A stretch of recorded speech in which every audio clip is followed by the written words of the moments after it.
Boa noite a todos e a todas. Vamos retomar a nossa discussão acerca de uma teoria, né? Apesar de Belchior estar nos convidando ao desinteresse pelas teorias, mas porque, na verdade, há uma crítica às teorias que não refletem ou não se espelham ou não se preocupam com as coisas banais, as coisas do dia a dia, as pessoas cinzentas, né? As pessoas solitárias, as grandes cidades. Então, as nossas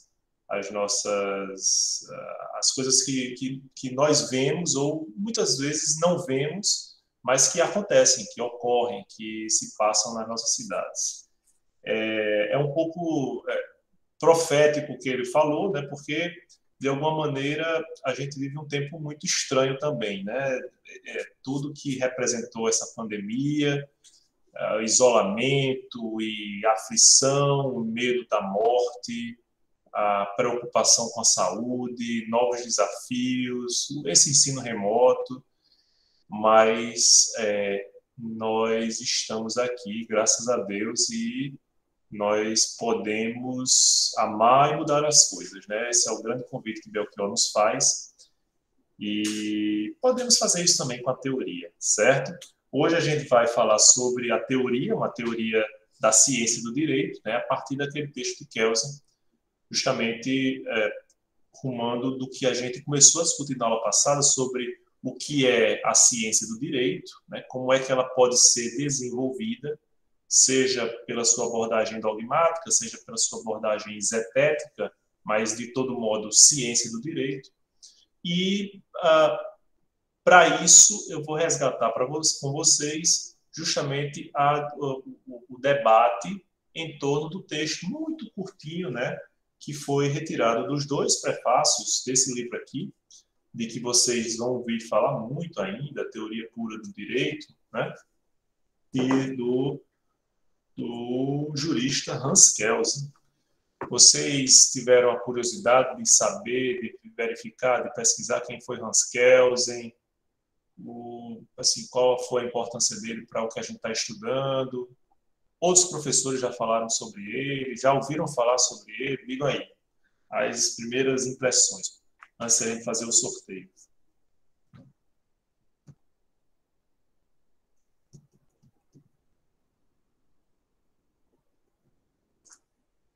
Nada? Boa noite, professor. Oi, boa noite, Larissa. Foi a primeira vez que eu li algo dele, então não conhecia. E como eu falei na aula passada, achei relativamente difícil os prefácios, aí fiquei imaginando o resto da obra, né? Já que os prefácios são assim, mas deu para entender algumas coisas. Ótimo. Você ouviu falar, já tinha ouvido falar, assim, você disse que nunca tinha lido nada dele, mas nenhum outro professor mencionou, nem viu em outro livro de introdução alguma referência a Hans Kelsen? Não, até o momento não. Foi a Não, primeira né? vez mesmo. Alguém tem alguma informação sobre a vida dele? Estou falando da vida amorosa, não, né? Eu estou falando assim, o que é que ele nasceu, qual foi a realidade dele.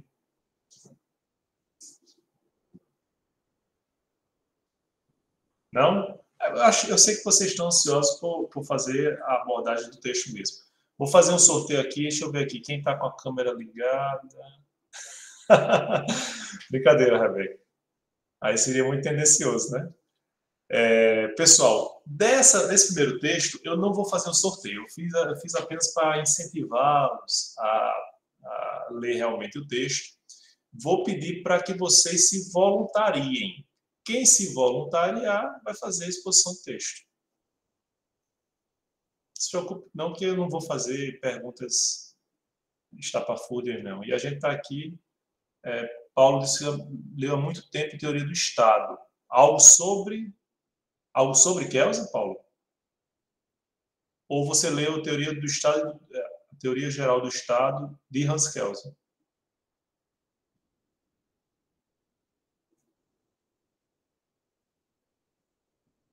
Certo. Ok. E aí, quem vai se voluntariar? Não, não. Ele tem uma Teoria Geral do Estado. Teoria Geral do Estado e do Direito, salvo engano. Esse aqui é a Teoria Pura do Direito. É a sua obra mais conhecida, né? mais estudada. A teoria geral do Estado do Direito é muito mais difícil, muito mais complicada. Isso. Teoria geral do Direito do Estado. Exatamente, Nise. E aí, quem é que vai se voluntariar? Porque se não tiver voluntário, eu vou ter que sortear, né?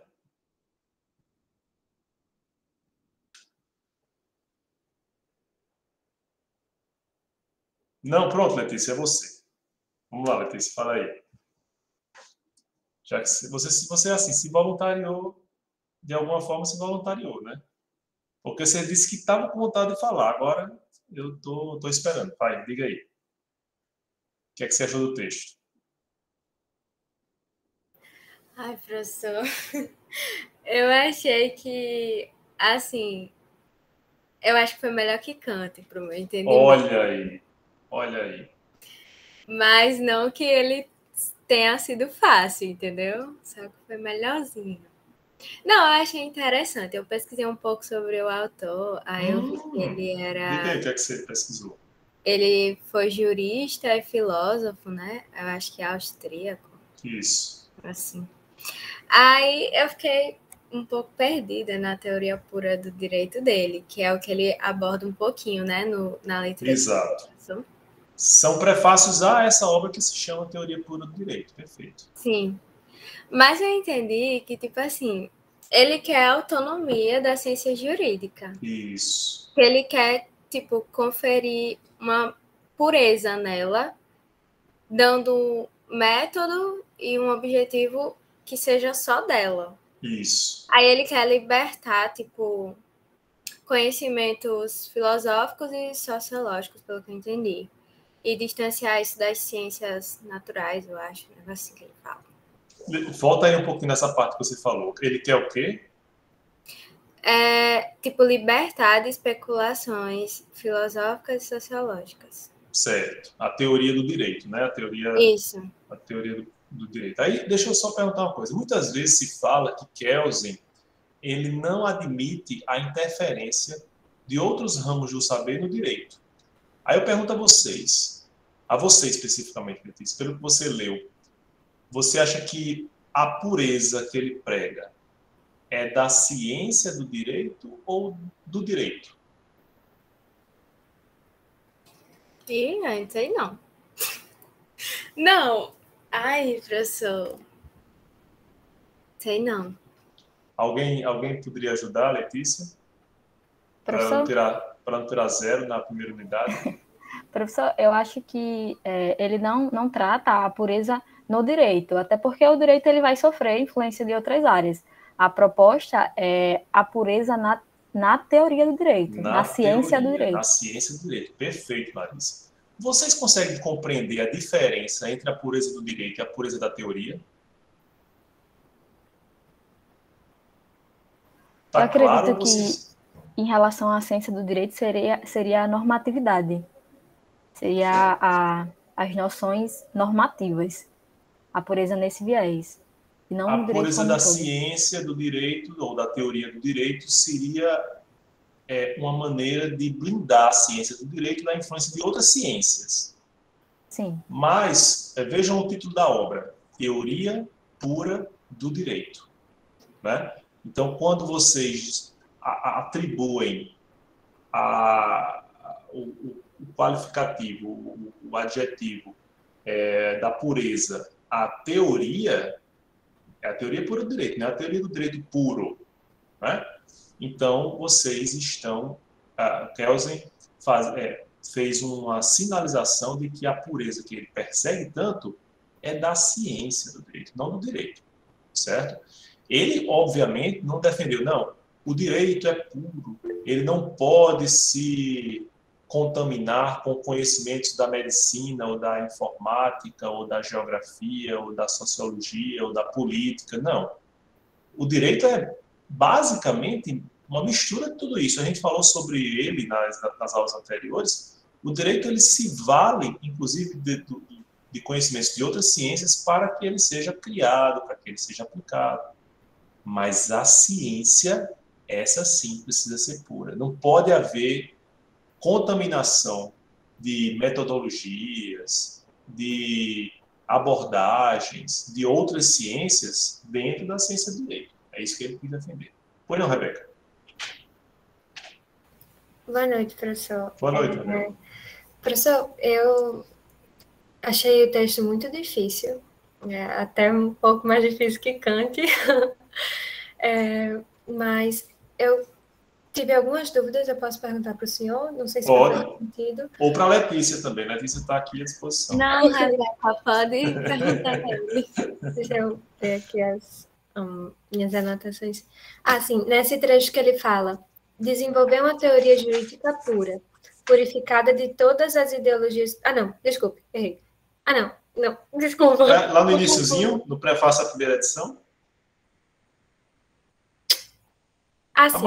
A teoria pura do direito afasta-se da vida real. Por isso não tem valor científico. Como assim a teoria pura do direito afasta? Cadê? Diga aí a página. Professor, eu anotei. Não sei qual a página. Acho que é no começo logo. Tá aqui, deixa eu... Me confundi das minhas anotações. Vamos lá, olha só, vamos lá. Vamos começar o parágrafo. Em vista dos efeitos políticos meramente negativos que importam a postulada desvinculação da política, em vista dessa autolimitação, é compreensível que os opositores se sintam pouco inclinados a fazer justiça a uma teoria que impõe tais exigências. Para poder combater, não se deve reconhecer a sua verdadeira essência. Assim, acontece que os argumentos que são dirigidos não propriamente contra a teoria pura do direito, mas contra a sua falsa imagem construída segundo as necessidades do eventual opositor, se anulam mutuamente. É destituída de qualquer conteúdo, é um jogo vazio de conceitos ocos, dizem com desprezo uns. O seu conteúdo significa, pelas suas tendências subversivas, um perigo sério para o Estado constituído para o direito, avisam outros. Como se mantém completamente alheia a toda a política, a teoria pura do direito afasta-se da vida real e, por isso, fica sem qualquer valor científico. Esta é uma das objeções mais frequentemente levantadas contra ela. Veja, não é o que Kelsey defende, obviamente. É isso que se diz da teoria dele. Entende? Porque o que é que os seus opositores vão defender? Quando eu faço surgir, eu desenvolvo uma teoria que se alheia de qualquer influência política, eu, obviamente, não estou conectado com a vida real. É um pouco o que Belchior diz na sua letra, né? Eu não estou preocupado com a teoria, eu estou preocupado com a vida real. Os opositores de Kelsey vão dizer exatamente que ele está agindo de forma contrária ao que Belchior defende. Ele só está preocupado com a teoria. Ele não está olhando para a vida real. Mas aí Kelsen tem uma resposta para isso. Certo? Mas muito boa pergunta. Mas vamos voltar lá no início. Né? Você ia começando justamente com essa ideia da teoria jurídica pura, purificada de toda a ideologia política, de todos os elementos da ciência natural. Aí eu vou perguntar a Letícia, né, que é a nossa especialista em Kelsen de hoje. Letícia, me diga uma coisa.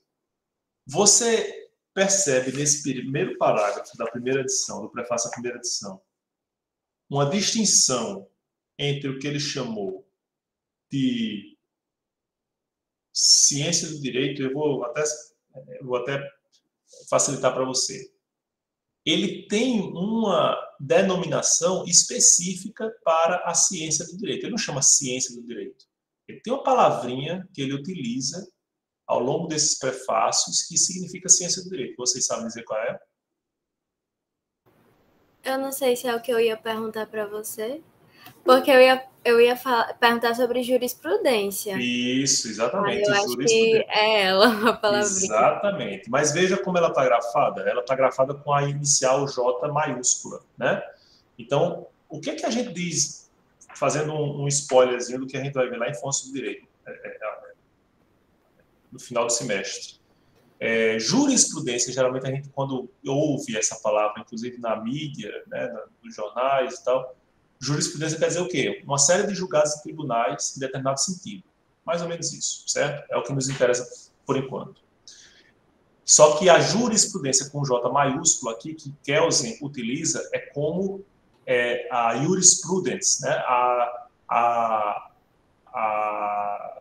ciência do direito, como ele vai denominar ao longo de toda a sua obra, certo? E aí eu queria perguntar a você, Letícia, justamente isso. Como é que ele faz a diferença entre a ciência do direito e a chamada política jurídica? De que é que vai tratar essa política jurídica a que ele se refere aqui? Ele diz assim: logo desde o começo foi meu intento elevar a jurisprudência, que se esgotava quase por completo em raciocínios de política jurídica, à altura de uma genuína ciência, de uma ciência do espírito. Porque ele quer distinguir a ciência do direito ou jurisprudência da política jurídica. Do que é que vai tratar a política jurídica? Você entendeu essa parte? Professor, eu tô percebendo que eu entendi bem menos do texto do que eu achava que eu tinha entendido. Eu passo a palavra para os meus colegas. Muito bem. Mas você está destrinchando aqui as minhas perguntas, né? As perguntas de bolso.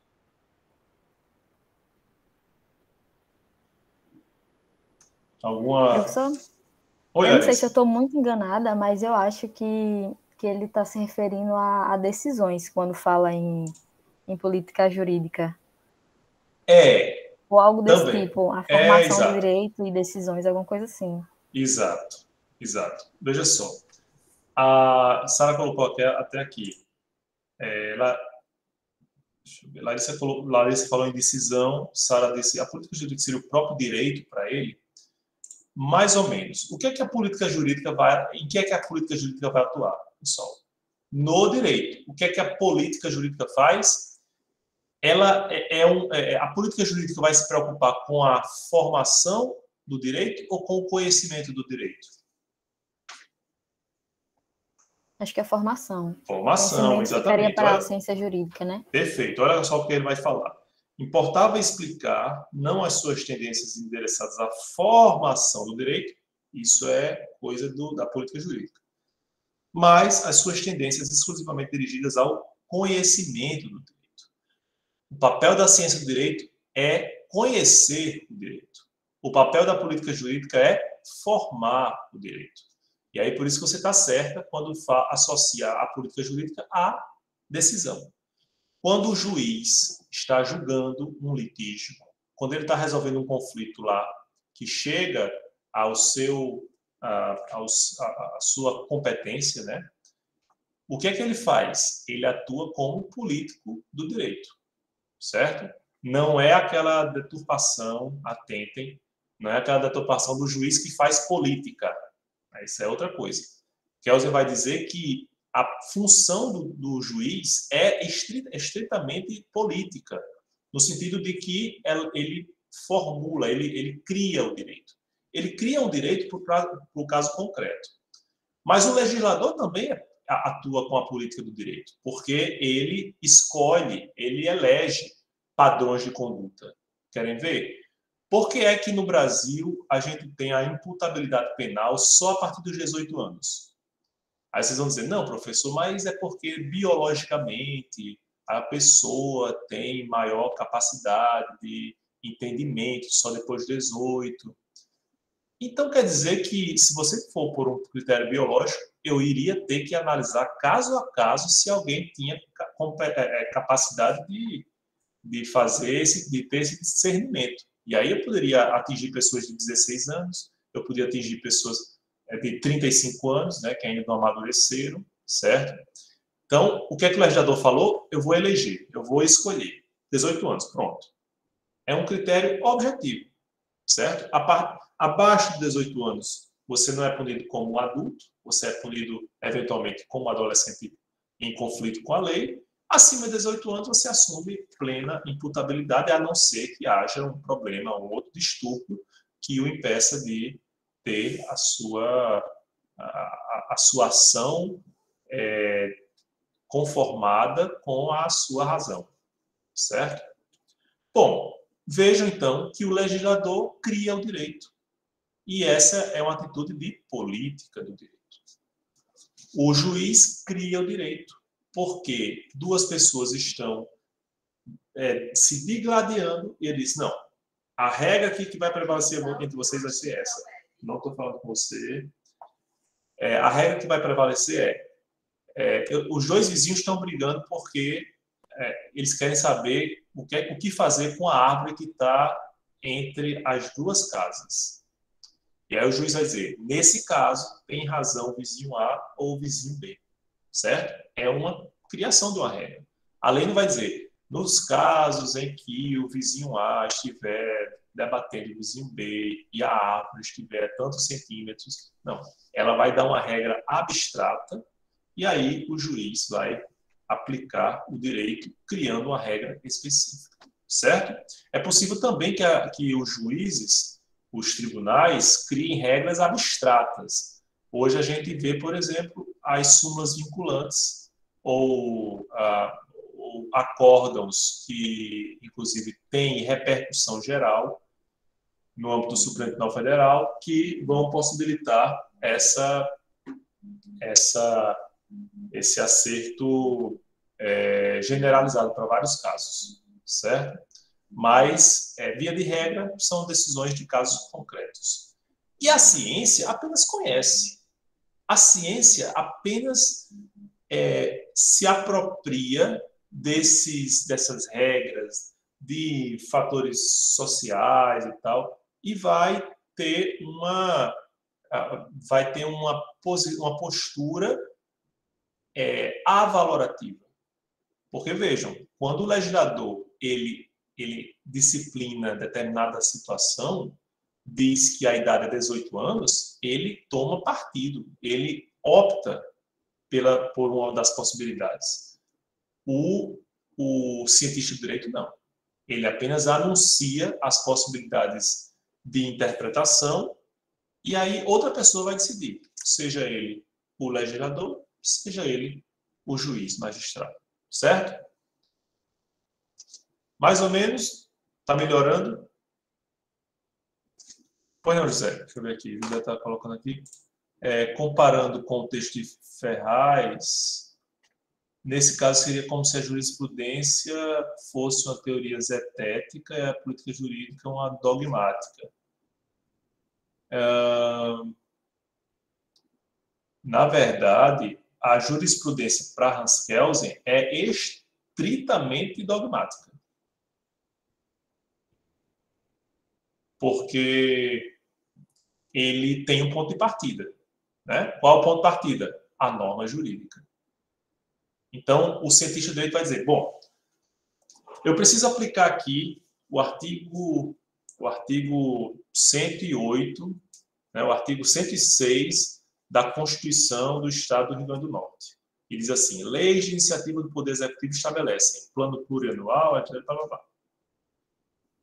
Eu não posso dizer assim, não, eu quero considerar filosoficamente, né, o que seria lei de iniciativa do Poder. Não, eu parto de um texto. O ponto de partida do cientista do direito é a norma jurídica. Certo? Então, a abordagem kelseniana é uma abordagem nitidamente dogmática. A política jurídica, ela é uma abordagem zetética, porque ela não necessariamente... Veja, eu posso discutir a questão da pena de morte no Brasil. Ah, professor, mas a Constituição proíbe a pena de morte, está lá no texto. Eu não quero saber da norma jurídica. Eu estou discutindo porque se um dia houver mudança da Constituição, pode haver esse debate e, portanto, a minha teoria pode ser útil, certo? Então, vejam que é bem diferente esse tipo de abordagem. O que mais? O que mais que vocês acharam interessante aqui? Não sei se vocês perceberam, mas Kelsen é bem humilde, né?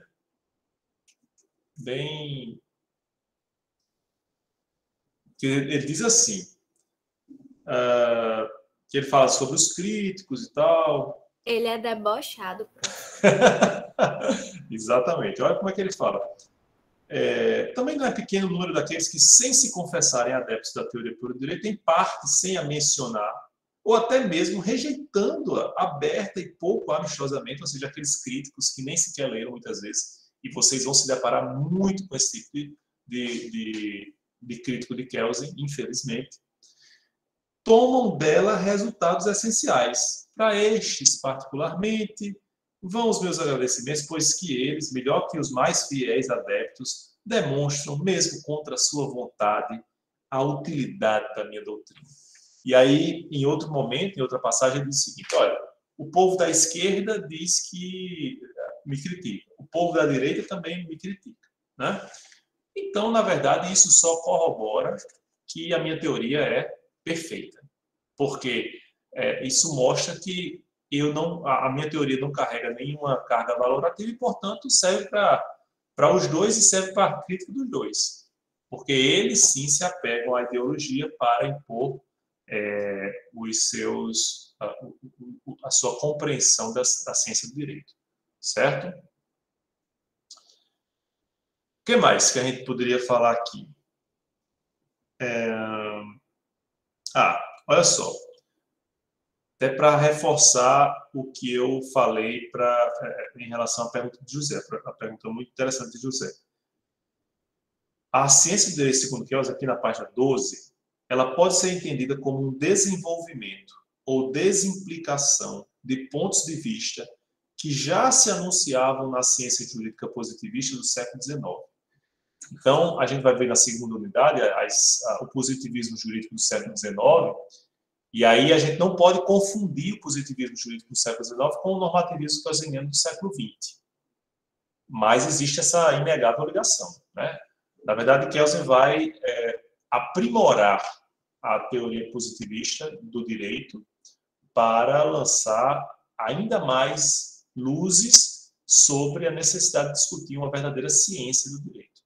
Acho que o grande mérito de Kelsen foi nos fazer pensar em uma genuína ciência do direito, em uma verdadeira ciência do direito, certo? Uma ciência do direito que portanto, não estivesse contaminada com os paradigmas, as lições oriundas de outras ciências, certo?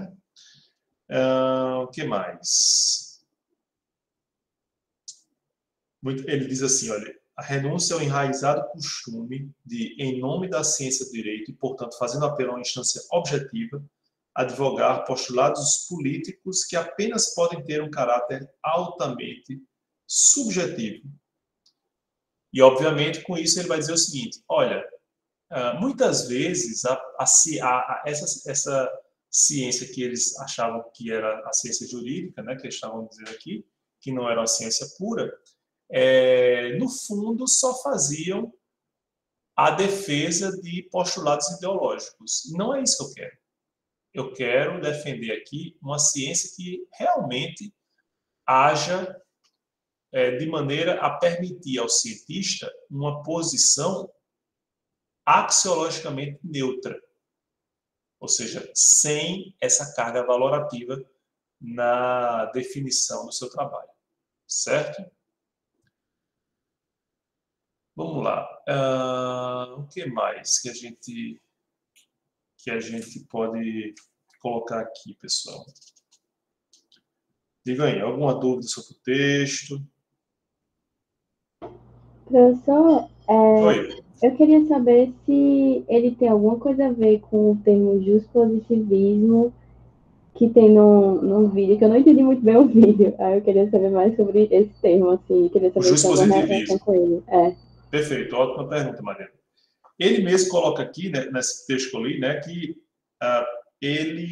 a teoria pura do direito dele, ela é um desenvolvimento da ciência jurídica positivista do século XIX.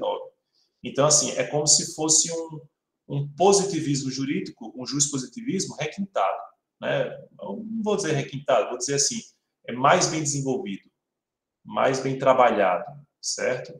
Porque o justpositivismo, principalmente no século XIX, ainda vai estar muito atrelado à lei, né? A ideia de que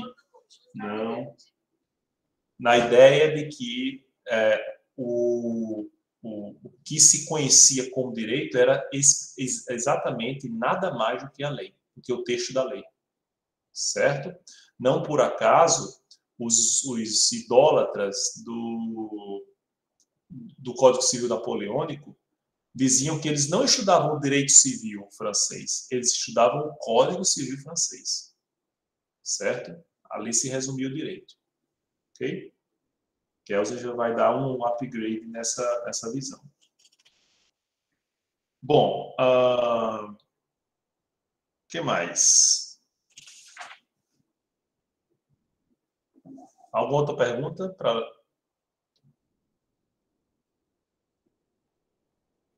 Rebeca. Professor, de novo, eu não sei se minha pergunta vai ser válida, porque eu entendo um pouco do texto, mas ele menciona o direito natural, né, algumas vezes no texto, mas ele não se aprofunda. Então, eu não entendi muito bem a ideia dele de direito natural, como ele enxerga isso. Diga aí onde é que ele menciona, para a gente tentar... No final, eu acho, na última parte. Isso, na última página, no penúltimo parágrafo.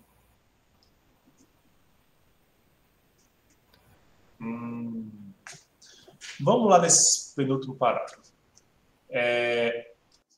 Vocês acham que Kelsen vai destinar um capítulo desse livro aqui, né, à justiça?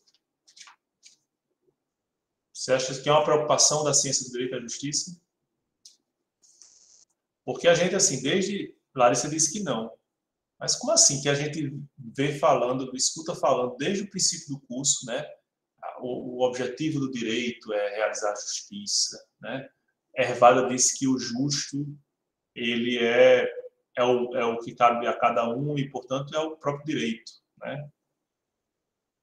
Eu acho que no finalzinho ele tem uma notinha de rodapé, dizendo que vai ter um apêndice, eu não sei muito bem, falando sobre isso. Aí tem uma partinha até que eu anotei, deixa eu ver se eu acho, que ele diz assim: o problema da justiça se encontra fora de uma teoria do direito, porém, tal problema é de importância decisiva para a política jurídica. Então, acredito que ele deve abordar em outro momento, mas não nesse livro. Perfeito. E aí, respondendo à pergunta de Rebeca, né, e colocando... daqui a pouco eu vou falar sobre o direito natural. A justiça não cabe na teoria pura do direito. Não existe um capítulo sequer sobre justiça nesse livro, certo? Ele até coloca nessa rodapé, um apêndice, mas que foi depois transformado em livro. Isso quer dizer, pessoal, que Kelsen nunca escreveu sobre a justiça? Não. Ele escreveu muito sobre a justiça. Ele escreveu O Problema da Justiça, A Ilusão da Justiça, né? Então, existem vários textos dele que tratam da justiça. Mas não ele deixa bem claro, inclusive, nesse ponto, que esse é um trabalho, esse é uma preocupação da política jurídica, não da teoria do direito, não da ciência do direito, certo? Então, vejam que o problema da justiça, então, não se inclui no âmbito da teoria da ciência do direito, certo? E aí, voltando à provocação de Rebeca, quando ele mencionou o direito natural, vamos lá. Como, porém, tal problema é de importância decisiva para a política jurídica, procurei expor no apêndice o que há a dizer sobre ele, de um ponto de vista científico e, especialmente, o que há a dizer sobre a doutrina do direito natural. Então, na verdade, ele está anunciando que vai desenvolver vai desenvolver não uma teoria da justiça, né? Mas ele vai se debruçar cientificamente sobre as diversas teorias da justiça, particularmente as lançadas pelo direito natural. Que Kelsen dizia o seguinte: eu não sei o que é o justo, eu sei o que é o justo para mim, certo? Então, o que é que Kelsen vai fazer? Bom, Ele vai fazer como é que é possível uma abordagem científica da justiça, que é algo essencialmente valorativo. Kelsen propôs. Eu vou falar sobre o que é que os justnaturalistas entendiam. Os justnaturalistas lá da antiguidade defendiam como o justo. Eu vou analisar o que é que os justnaturalistas teólogos defenderam como justo. Eu vou tratar de como os justnaturalistas do direito racional, mais modernamente, reconheceram como justo. Aí ele vai dizer o que é o justo? Não. Ele apenas vai dizer o que cada um falou, os seus prós e os seus contras, né? As suas virtudes e as suas falhas. Obviamente apontando mais falhas, né? Para mostrar que a gente não consegue compor uma ideia única de justiça. Certo? Entenderam? É nesse sentido. Mas, obviamente, Kelsen não é um naturalista, não é um cultor do direito natural, ele analisa o direito natural. Mas, como cientista, ele vai ter que manter aquela distância. Ok? Vamos lá. Outra provocação aqui que eu vou fazer é agora na segunda edição. Primeiro, o que vocês perceberam aí a diferença da primeira para a segunda edição?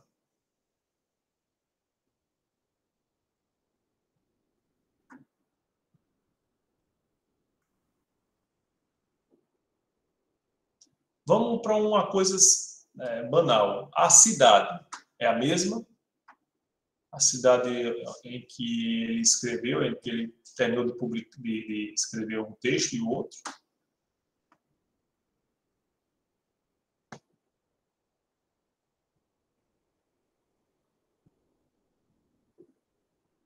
Paulo. Exatamente. Paulo está dizendo aqui, teve uma Segunda Guerra no caminho. Exatamente. Terminou indo para os Estados Unidos. E aí, pessoal, vamos também tentar desfazer uma outra crítica que geralmente é endereçada à obra de Hans Kelsen, por quem, obviamente, não leu a sua obra e por quem tampouco conhece a sua história. Há uma associação, às vezes, da teoria pura do direito ao direito nazista. Por quê? Porque Kelsen dizia, olha, como eu não tenho, como cientista, que avaliar o que é o justo, eu apenas vou verificar o quê? A validade da lei. E sendo ela lei, sendo ela válida, qualquer conteúdo que ela possua, ela deve ser aplicada. Ah, mas o direito nazista vai ser aplicado? Vai. Porque se for válido, se passar por todas as instâncias definidas no ordenamento jurídico, ela é válida e, portanto, é aplicável. Certo? Aí, então Kelsen é um grande teórico do nazismo? Não. Ele foi perseguido pelo nazismo.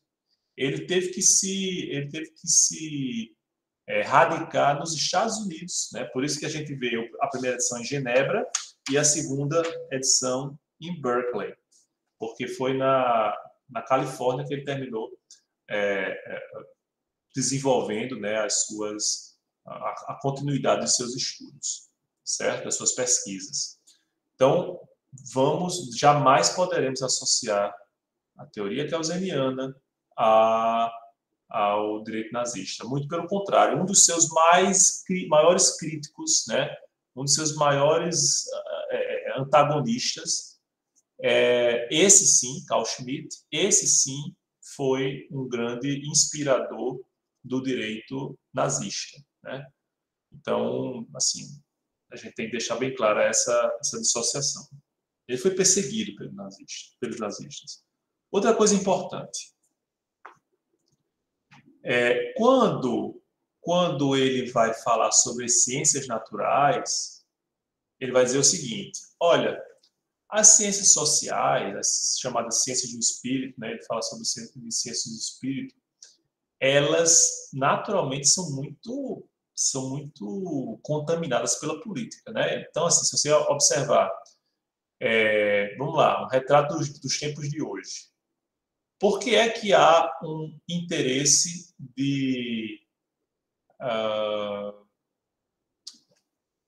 vamos lá, de intervenção nos resultados do censo, ou seja, a interferência política na geografia, porque esses dados podem ser utilizados para bem ou para o mal do governo, certo? Então, a política, ela vai interferir de forma muito... Ela tenta interferir de forma muito frequente nas ciências do espírito. Mas nas ciências naturais, vocês acham que isso é possível? Vocês acham que Kelsen, em algum ponto aqui, ele diz, olha, terminou havendo também a contaminação por parte das ciências naturais? Lembram de alguma passagem que diz respeito a isso?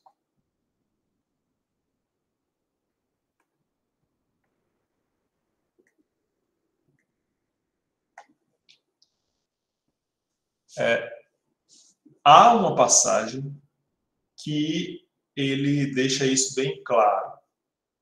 Quer ver? Olha. O postulado metodológico que ela visa não pode ser seriamente posto em dúvida se é que deve haver algo como uma ciência de direito. Duvidoso apenas pode ser até que ponto tal postulado é realizável. A este respeito, não pode seguramente perder-se, isso eu estou na página 14, de vista a distinção muito importante que existe precisamente nesse ponto entre a ciência natural e as ciências sociais. E aí, preste atenção no que ele vai falar.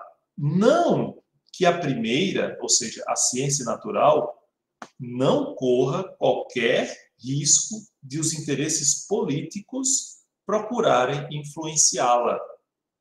A história prova o contrário e mostra, com bastante clareza, que até pela verdade sobre o curso das estrelas, uma potência terrena se sentiu ameaçada.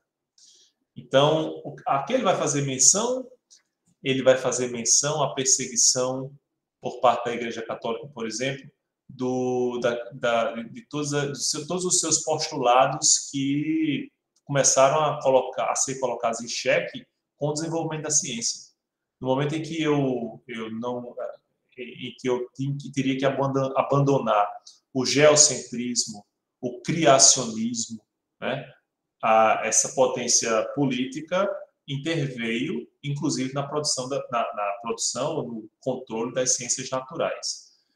Não é por acaso que estavam presentes no Index Librorum Prohibitorum, né, o índice, a lista negra, que persistiu até o início do século XX,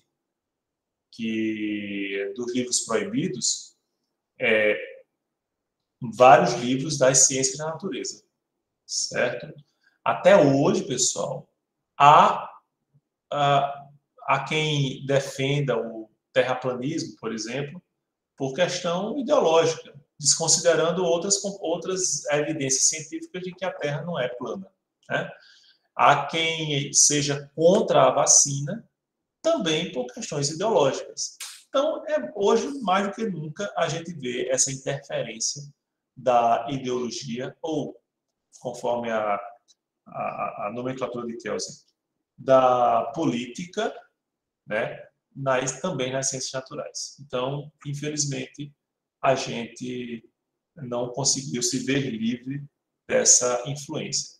Imagine nas ciências do espírito, ou nas ciências sociais, certo?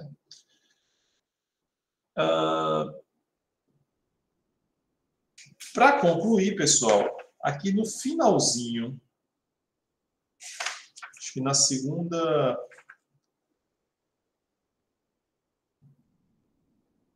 no prefácio da segunda edição.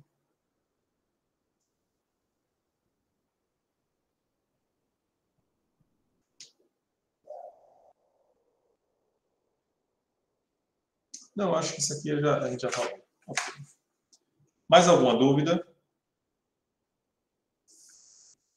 Tranquilo? Tá vendo? A gente começou a decodificar esse texto, né? Então, eu já posso fazer, obviamente, qualquer pergunta sobre esse texto que vocês vão dominar. Vocês não estão dizendo aqui que não tem nenhuma outra pergunta, né? Ok? Podemos prosseguir? Pois não, Paulo? Paulo, precavido, já fez questão de questionar aqui. Pois não, Paulo? Deixa eu ver aqui. Ele afirma que o jurista é um técnico, mas isso se aplicaria aos juízes e legisladores, já que fazem política jurídica. Bom, o jurista, diferentemente do que prega Hervada naquele texto inicial, o jurista é aquele que entende da ciência do direito. Portanto, não se aplica a juízes e legisladores, não. Essa denominação, certo? O jurista é o cientista do direito, certo? Portanto, para Kelsen não pode fazer política jurídica, não. Só ciência mesmo. Bom, mais alguma pergunta, pessoal, em relação ao texto? Vamos lá. Vamos agora retomar os slides, né, da aula anterior. A gente já falou sobre o texto de Hans Kelsen, e aí desse olhar meio desconfiado, né, que a gente fosse falar para ele, ou sobre a obra dele. E aí a gente chega à primeira delimitação. A ciência do direito, ela vai, como toda ciência, ter que definir um objeto. E o objeto da ciência do direito é muito simples. É muito simples a gente responder. O que é o objeto da ciência do direito? É o direito, né? Então, com isso a gente resolve o problema, né? Tchau, pessoal, acabou a aula, não. Porque, como a gente está dizendo desde o primeiro encontro, né? desde o início desse curso, existem vários sentidos possíveis da palavra direito.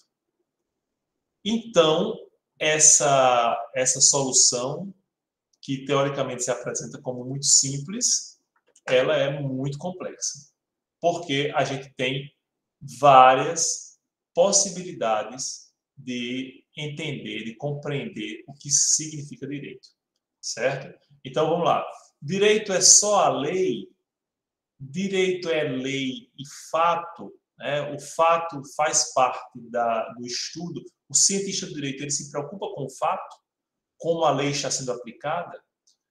A jurisprudência também vai ser estudada como objeto dessa teoria? Certo? Os valores que terminam contaminando a criação, contaminando no bom sentido, né? Que terminam influenciando a criação das normas jurídicas, também valem como objeto dessa ciência, certo? Vejam que a gente tem várias respostas possíveis, tão diversas quanto sejam as correntes epistemológico-jurídicas que vão propor formas de apreensão desse objeto.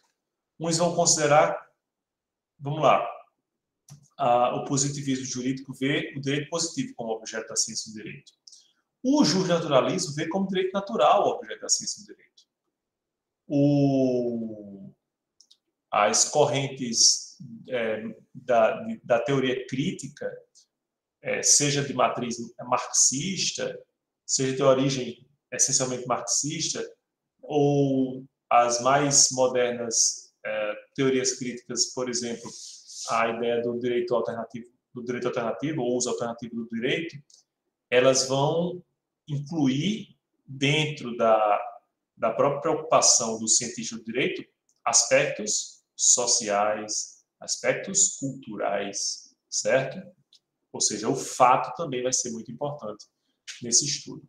Por isso é que se diz que a gente pode estar diante de uma falsa solução, ou de uma solução que, na verdade, esconde uma complexidade enorme em relação a essa provocação, certo? Esse, portanto, é o objeto da ciência do direito. É o direito, mas resta definir qual é a acepção a que se refere cada cientista. Ok? Bom, uma coisa importante também no âmbito da ciência do direito. Isso é uma advertência de Maria Helena Diniz. Né? Maria Helena Diniz, no seu livro, Compendio de Introdução à Ciência do Direito, ela vai dizer que ao cientista do direito não cabe regulamentar a sociedade humana. Caberia a ele somente conhecer as normas que regem essa sociedade. Então, a regulamentação cabe a quem, segundo Kelsen? A quem faz política jurídica, certo? Aí vem também um outro questionamento.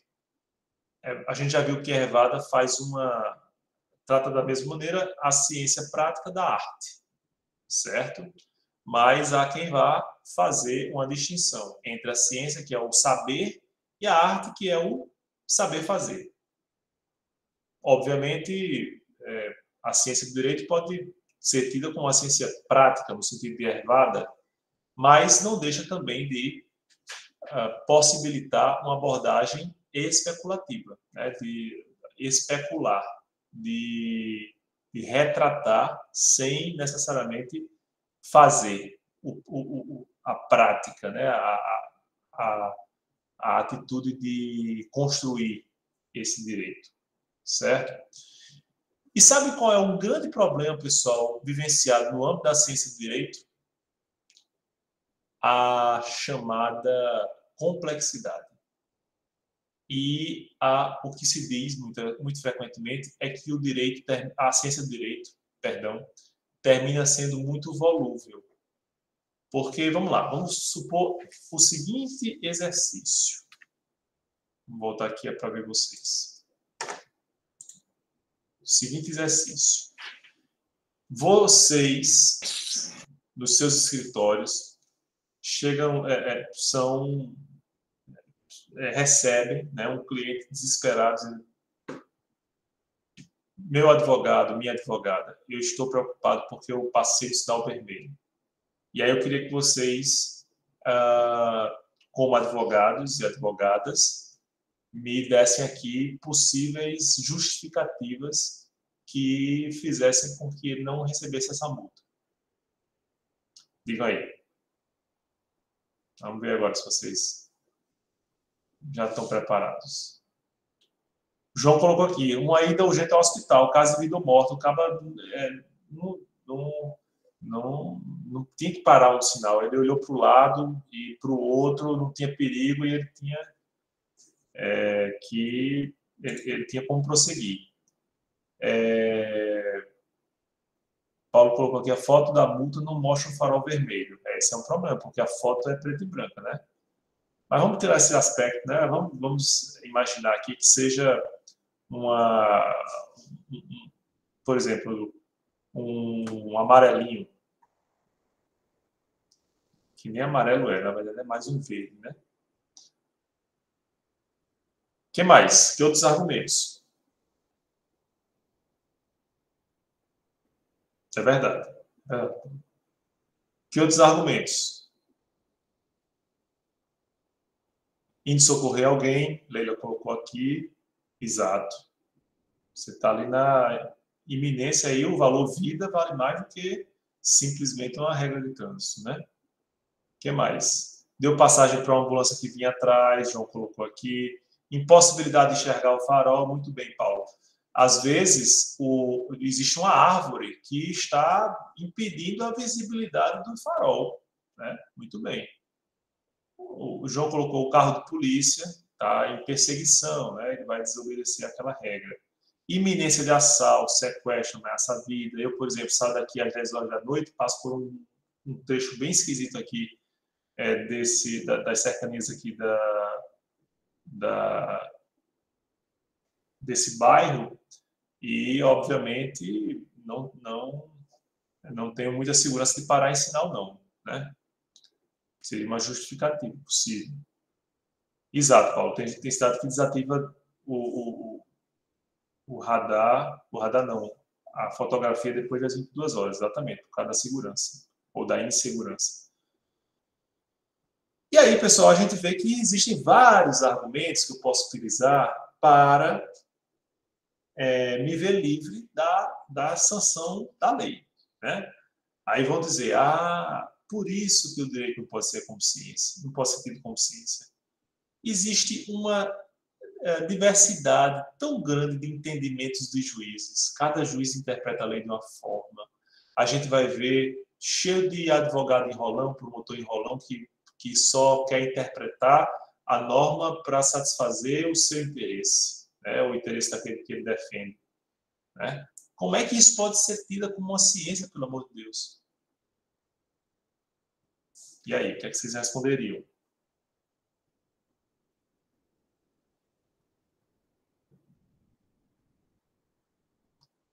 Pois não, Nicole? Eu acho que isso vai de encontro já com o finalzinho da primeira edição de Kelsen, que ele fala sobre a teoria dele não está pronta para a geração dele. Que ele fala, não tem nada, acho que ele fala... Tão modesto, menino, né? Tão modesto. Ele diz, não tem nada mais extemporâneo do que essa minha teoria pura, porque ela nesse momento vai querer ser muito influenciada, né, pela política, por fatores externos. E eu espero que futuramente isso não aconteça. Só que atualmente a gente vê algumas pessoas tentando fazer dessa ciência algo influenciado pela política ou interesses pessoais. Exatamente. E vejam, o que eu falei aqui foram argumentos que esbarram numa questão, que é a questão da verdade, né, do que realmente aconteceu. Eu posso alegar que estava indo socorrer uma pessoa, mas eu posso ser... essa minha alegação pode ser derrubada, certo? Se eu tiver... Assim, então me mostre aí, me comprove a entrada no hospital, não tem um comprovante. Ou por não ter ido, ou por não ter tido essa preocupação. E aí isso vai me mostrar que no processo, isso vai fazer com que no processo eu não tenha reconhecida essa minha alegação por falta de comprovação. Certo? E outra, pessoal, muitas vezes se diz que a ciência do direito é tão complexa que, por essa razão, tão somente não poderia ser reconhecida como ciência. Mas vejam, e isso quem diz é Ricardo Guiburgi, né, um filósofo argentino. Perdão. Ele diz que é engraçado, porque os biólogos, os meteorólogos, os astrônomos, não estou falando de astrólogos, os astrônomos, eles analisam, eles se debruçam sobre fenômenos extremamente complexos. Imagine, o astrônomo, ele tem que fazer análises de planetas que ele não tem como colocar no tubo de ensaio, não é? Ele tem informações a partir de medições muito imprecisas ainda. E mesmo assim, ele formula teorias. Da mesma forma, o meteorólogo. O meteorólogo, ele faz previsões do tempo considerando as variáveis. Tanto que até dizem que é muito desacreditado porque se diz que vai chover é porque não vai chover, né? Então é tudo pelo contrário. Mas o que é que ele considera? Ele considera temperatura, pressão, velocidade do vento, corrente marítima, tudo isso influencia o tempo. E, portanto, é uma ciência extremamente complexa, mas nunca se questionou a sua cientificidade. Então, pessoal, essa alegação da complexidade não é motivo para retirar da ciência do direito esse caráter de cientificidade, certo? Economista, Paulo, tá lembrando aqui, o economista da mesma maneira, Paulo, exatamente. Exatamente, as previsões, né? Então, na teoria econômica, há várias correntes em relação ao rumo a seguir, né? E que alguns defendem uma maior liberdade do mercado, essa mão invisível do mercado, até a ética do mercado, né? A ética do mercado, a ética que é capaz de vender a própria mãe para ganhar dinheiro, mas há quem preveja ganhos, né, para a sociedade a partir dessa ética. Enfim, vejo que é realmente complexa essa realidade, certo? Vamos retomar aqui.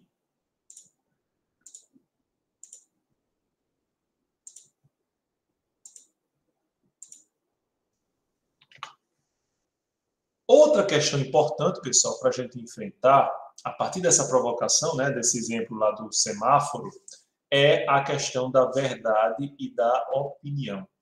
Vocês devem se lembrar daquele textozinho de Eduardo Bittar, né, sobre metodologia, em que ele faz uma distinção entre a episteme e a doxa. Não é? Vocês se lembram disso? Em alguma medida, isso está relacionado a essa dicotomia entre verdade e opinião. O que eu vou expressar num programa dominical é uma opinião, muitas vezes, certo? A verdade é algo mais elaborado, certo? A gente não pode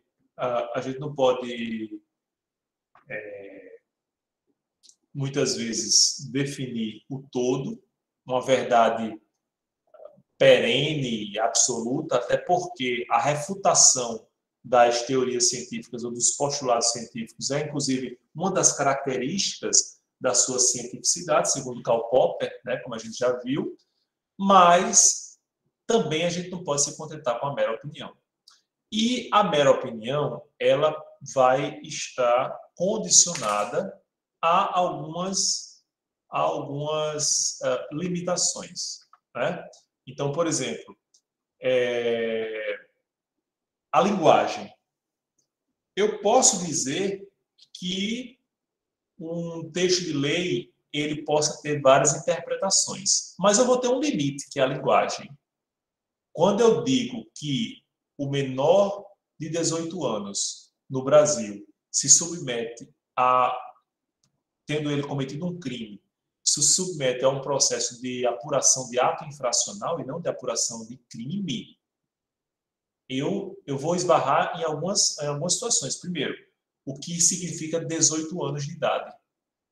Está lá escrito 18, não é 17, não é 19, não é quase 18, é 18. Certo? Então, a linguagem é um primeiro limitador dessa opinião. Porque é legítimo você... Não, eu acredito que a Terra é plana e tal. Sim, mas você... não pode ser uma questão apenas de fé. Eu tenho limites para que eu possa distinguir a mera opinião de uma verdade bem trabalhada, certo?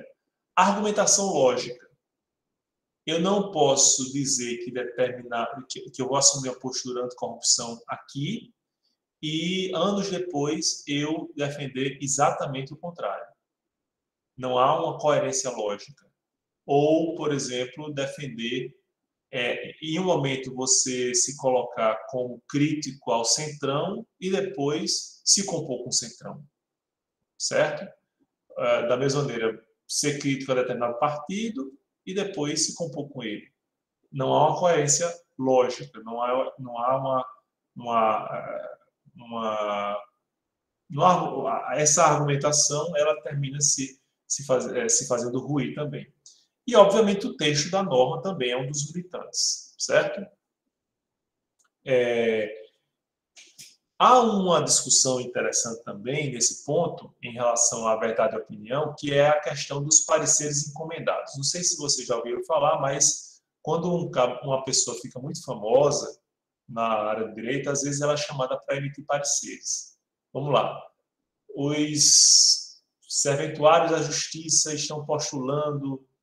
Os servidores da justiça estão postulando um acréscimo salarial a partir da interpretação de um texto de lei. E aí eles encomendam um grande jurista para defender esse ponto de vista, certo? Risato Nunes, no seu livro de introdução, ele vai dizer, olha, esses pareceres encomendados não é ciência do direito. Por quê? Porque eles já partem do pressuposto eles já partem de uma resposta que não vai ser buscada. Vão ser buscados apenas os fundamentos para essa resposta, mas a resposta já está dada. Obviamente, se os servidores contrataram aquele jurista, eles querem um parecer favorável ao interesse deles, né? E aí, como é que eu posso dizer que eu estou diante de uma ciência se eu já sei a resposta? Se a minha hipótese já se pressupõe comprovada, né? Então, há uma crítica em relação a esses pareceres encomendados. Certo? Tranquilo até aqui, pessoal? Vamos falar agora de técnica jurídica. E aí, sobre técnica jurídica, eu deixei para vocês um vídeo de professor Alisson Mascaro, né? Tem aqui Ciência do Direito e Técnica. É um vídeo curtinho. Eu vou fazer o seguinte, eu vou suspender aqui, dar um intervalozinho, para quem não assistir, ter a oportunidade de assistir. Para quem já assistiu, é apenas um momento de vocês descansarem aí ou levantarem um pouco, tá certo? E aí eu vou suspender a gravação para que a gente possa retomar em breve, a partir justamente dessa discussão do que o professor Alisson Mascaro propõe, ok?